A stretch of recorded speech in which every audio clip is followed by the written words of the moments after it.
Hello, I'm Keith Hilson with Schmitt Music, and today we are going to play our first note on euphonium or baritone. Now, we know that all brass instruments create sound through the lips vibrating. The instrument takes that sound and focuses it and amplifies it and turns it into the beautiful sound that brass instruments are known for. So, first things first, how do we create that vibration? Well, of course, we know the lips are not just going to buzz, vibrate on their own. They need help, and that help is going to be air. For us as brass players, air, and how we use our air is the most important thing for us. The better we can use our air, the better our brass playing is going to be. So, first thing we're going to do is we want to think about how we're getting that air in and how we're putting that air out. So we want to think about a nice open shape with our mouth, like we're yawning. And when we breathe in, we want to have a nice open, low, quiet inhalation. Like that. We don't want anything tight like or like that, because that means there's tension. Our body is not going to be able to move that air as well as we want it to, and that's going to make playing a lot more difficult. So we're going to open up our mouth, our jaw, breathe in, let all of our lungs expand, and then we're going to exhale. Breathe that out. When you breathe out, I want you to envision taking that air and putting it through the wall in front of you. Like that. Let's do that again. Now, what are we going to do with our lips? Well, we're going to make a shape like we're saying M or humming, like hum, like that. And we're going to make that shape, and we're going to keep our corners nice and firm here. And now we are not going to hum. We're not going to make a sound with our voice, our vocal cords here. Instead, we're going to make that shape with our lips. And when we exhale, when we use that great air we were just working on, we should get like that. Now, if that doesn't happen right away for you, that's okay. It may take a little bit of practice and thinking about that M shape, making sure we're using lots of air.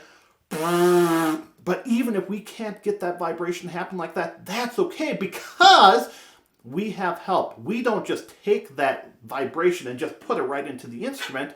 We use a mouthpiece to help.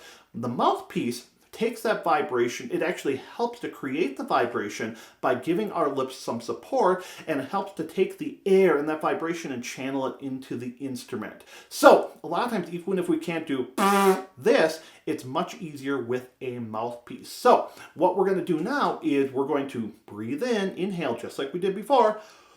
We're going to make that same M shape with our mouth, and now we're going to take the rim of the mouthpiece. This is called the rim, this is called the cup, and we're going to take the rim of the mouthpiece and we're going to put it right on the middle of our lips, and hopefully when we exhale, we're going to get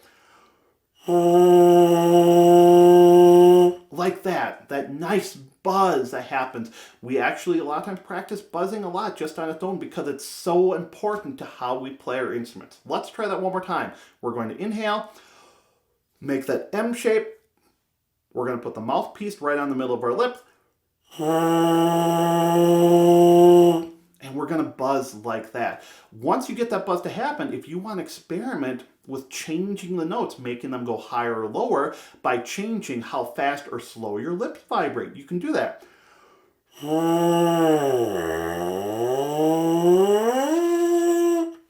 Once we've gotten that buzz to happen, now we're going to put it with the instrument. So we're going to take our mouthpiece, what they call the shank of the mouthpiece, and we're going to put it right inside the mouthpiece receiver, which is part of the lead pipe on our euphonium or on our baritone. And then what we're going to do is we're going to take the instrument and we're going to hold it upright like this. We can set it on our lap. Usually we take our right hand and we put our first three fingers, 1, 2, 3, on top of the valves, like so here, and our thumb can sit behind. And we're going to take our left hand and we're going to cradle the euphonium or baritone. Kind of like we're holding a doll or holding a cat or a puppy, whatever it might be here. We want to cradle it against us. Hopefully we like our euphonium or baritone. And And again, a lot of times we can leave the instrument sitting on our lap. Now, depending on how tall you are, you may find that, well, maybe sitting on my lap, the mouthpiece is just in the right place, or maybe we find it's too high, it's sitting up here, or maybe it's too low. Well, there are different things we can do to help with that. If you have a lot of issues with that, I recommend talking to your teacher because they're going to have some recommendations for you specifically. But hopefully when we set the instrument on our lap, we're going to be able to just bring the mouthpiece right to us. We don't want to have to scrunch down. We don't have to really want to stretch up. We should bring the instrument, the mouthpiece, right to us. And now we're going to do the same thing like we did when we were buzzing. We're going to inhale. We're going to make that M shape. We're going to bring the mouthpiece to our lips, and hopefully we get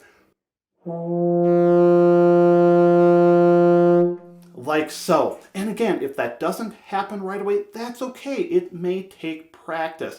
If you can't get that sound to happen, go back to what we did before. Let's make sure I'm using enough air. Let's make sure I'm making the right M shape with my face. Can I get a buzz to happen? And with a little bit of practice, you're going to have some great music coming out of the instrument. Hopefully it's going to be so much fun. So please enjoy practicing, enjoy your time with your new instrument, and keep making music.